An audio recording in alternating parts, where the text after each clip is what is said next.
Hello and welcome back to a new one chord a week video. This is Tonelli, and after last week you probably need something a bit easier, a bit simpler, and most likely a bit shorter. And so this video is going to be pretty easy, but it's still a beautiful chord. So let's get to it. Today I want to talk about the 6/9 chord, which is a beautiful chord. It's basically a major chord with a couple extra notes, but rich in character. And it does sound beautiful, and so you'll find it in all kinds of music, starting from the classical period all the way up to EDM and film scores, going through, of course, rock, pop, jazz. It's pretty much present everywhere. It's an easy chord to use also, not just to play but it's and to understand, but it's actually easy to use. You can just pop it in mostly for all major chords that are diatonic, as we'll see very shortly in the sound section. But before we get to all that, let's see how we build it with the formula, and then we'll move on. The 6/9 chord is of course based on a major triad, and it will kind of remind you of two chords we already looked at. One of them is the major 6th chord. Here's a link to that, which was a major triad plus a major 6th, and the other is the major add 9 chord, and here's a link to that, which was a major chord plus a major 2nd. Okay, so this kind of puts them both together for a very interesting sound. And so let's just see how we build it from a root, which is, as always, C. As you know, I always teach you these chords in the key of C. So the first note, of course, is our root C. And then we complete the major triad with an E as the major 3rd and the G as the perfect 5th. Okay, if you need any help with this basic information, go check out the major chord, because that's the basis for this 6/9 chord. Okay, so we have the root, the major 3rd is E, and the perfect 5th is G. Now, on top of this triad, we're going to look for those two extra notes. The first one would be the 6th, and the 6th is very simple, is one whole step above the perfect 5th. So if the perfect 5th is G, all you do is just move up 2 frets or 2 half steps, and you'll find an A. So now we have the C, the E, the G, and the A. And then on top of this, we're going to add the 9th. And the 9th is one whole step or 2 frets, but above the root. So if the root is C, we go up 2 frets to the 9th. Okay, so now we have the root, the 3rd E, the 5th G, the major 6th A, and the major 2nd or 9th D.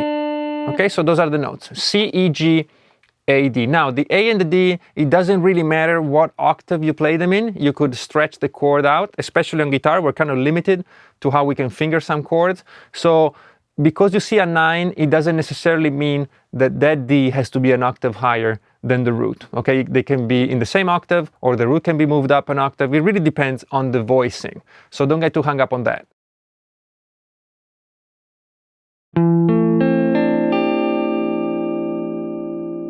It's a beautiful sounding chord, and before we get going with the sound, let me just get this out of the way. Don't confuse the 6/9 chord with a 13 chord of any kind. Okay, to be called a 13th chord, a chord needs to start from a 7th nucleus. Okay, so this one starts from a triad, so we have a triad plus the 6th and the 9th. But if it had a 7th of any kind, in this case it could be a major 7th or a minor 7th, then we would have a major 13th chord or a 13th chord dominant. But this is just a triad plus a 6 and a 9. So these 6 and 9 are added to the triad. They're not part of the structure. They're not called dominant 13th or major 13th. If you are not too clear about it, there's a video on the D13 chord that's already published, so you can go back to that and have a look. As far as the use of this chord goes, I promised you a simple video, and I will keep my promise, because these chords can be used instead of the regular major chords in any diatonic progression. So if you're in, for example, C major, your 1, 4, 5 chords, your C, your F, and your G are major chords. So you have your C major, the F major, and the G major. All 3 of them can be changed to a 6/9 chord. The reason is that they have the same distance from the notes preceding and following them. So for example, the C, the 6th of C is A, so A is part of C major. The 6th of F is D, and the 6th of G is E. So they all admit or permit a 6th that's 1.5 steps before them. As far as the ninth goes, the ninth is one whole step above the root. So in the case of C, it would be D, and D is part of the scale of C. F has a G, one whole step above it, which is fine too. In C major, we have a G. And G has an A, one whole step above it. And so again, it is allowed in the key of C major, all right? So in any diatonic scale, which means all major scales, minor, all the regular modes, Dorian, Phrygian, all those, you can use the 6/9 chord to replace all three major chords. Okay, so that's the easiest way to look at it. And there's really not much more to say about this chord. It's just a color thing. So if you like the sound of it, if you like there's a bit of ambiguity there because you have the sixth, which kind of brings it down to minor a little bit, as we saw in the major sixth video. But then you have the ninth, which adds a bit of brightness, of uncertainty, and so you can combine those two things. I find it beautiful. So I'm going to show you three ways of playing it.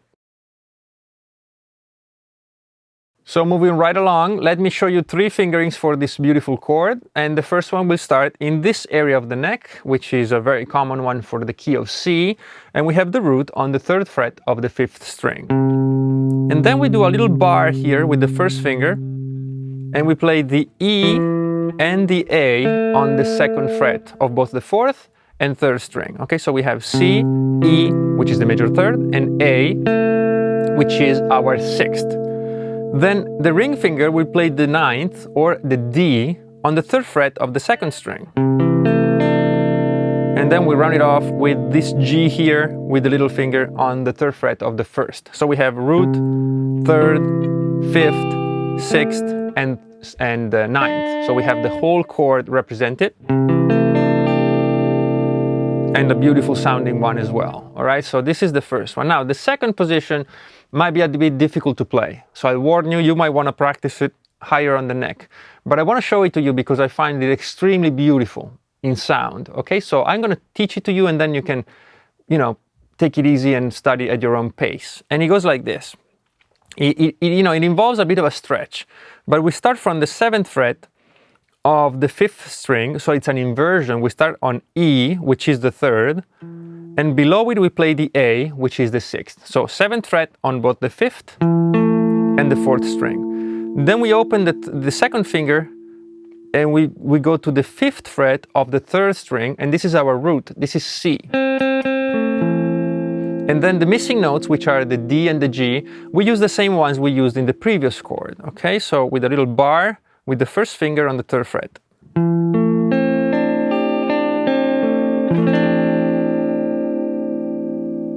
It's just a beautiful sounding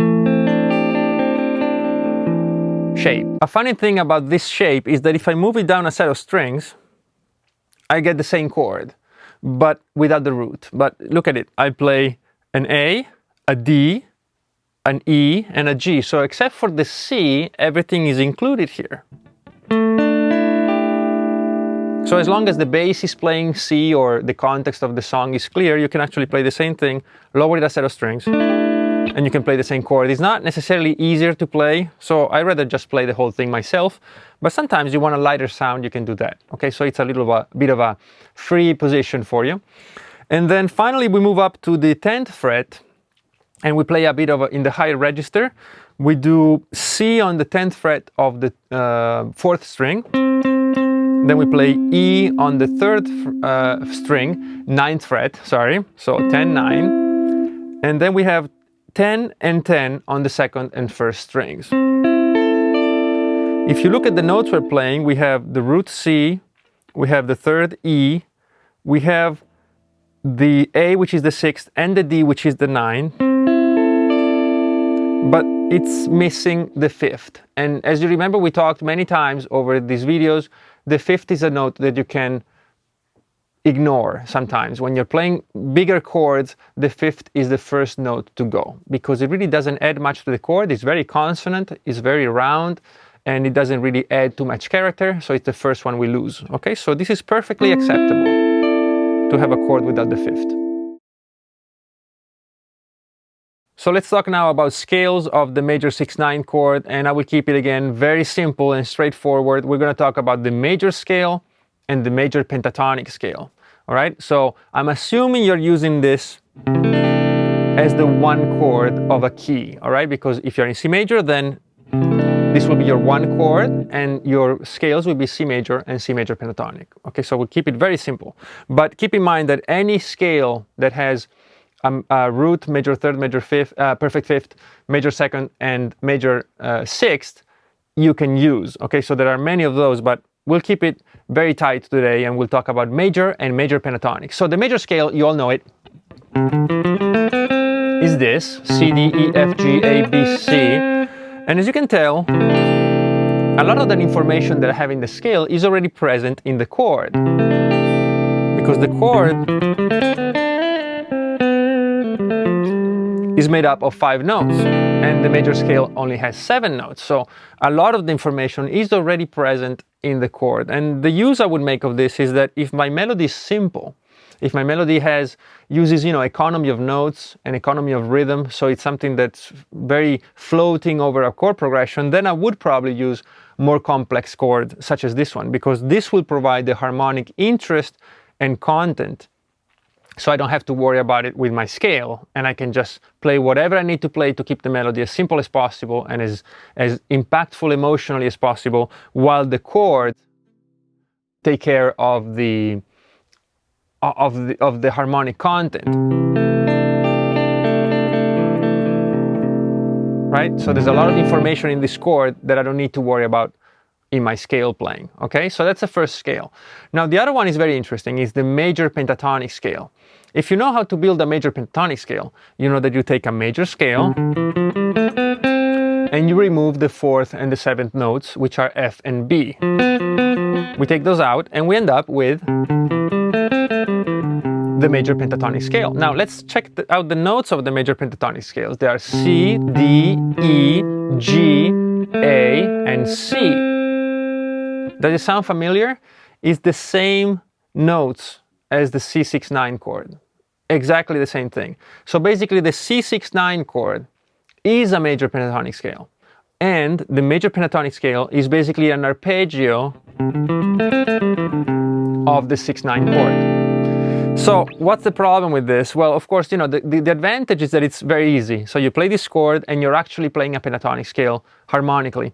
The problem is if you play this in your chord and you improvise with this, it's going to be very hard for you to do anything interesting, because there's nothing you have in the scale that it hasn't been already stated by the chord. So you really have no margin of adding any meaningful information. You can play with rhythm, of course, and with phrasing and with your technique, but not with the notes themselves. So if I were playing a major pentatonic scale, I might actually decide to use a different kind of chord. For example, a C major 7th chord. At least that one uses the B, which I don't have in my pentatonic. You see, so I might try to switch that up. Or I might play a simple C major chord. And that way, my D and my A of my pentatonic will add something new to it, because the triad is only a triad. You see what I mean? If I play the C6-9 chord, which has exactly the same notes as my scale, I might have a bit of a hard time creating interest or creating movement or creating a sense of urgency in any way, because I'm repeating the same notes that have already been stated by the chord. And, so that's one thing you should be mindful of. But it's interesting to see how a very common scale such as the major pentatonic scale really is nothing else other than the arpeggio of this beautiful 6-9 chord. All right, so there you go. All right, so this brings us to the end of this video on the 6-9 chord. I hope that you enjoyed it. If you did, please maybe subscribe to the channel, like, comment, maybe spread the word with your friends. It will really help out.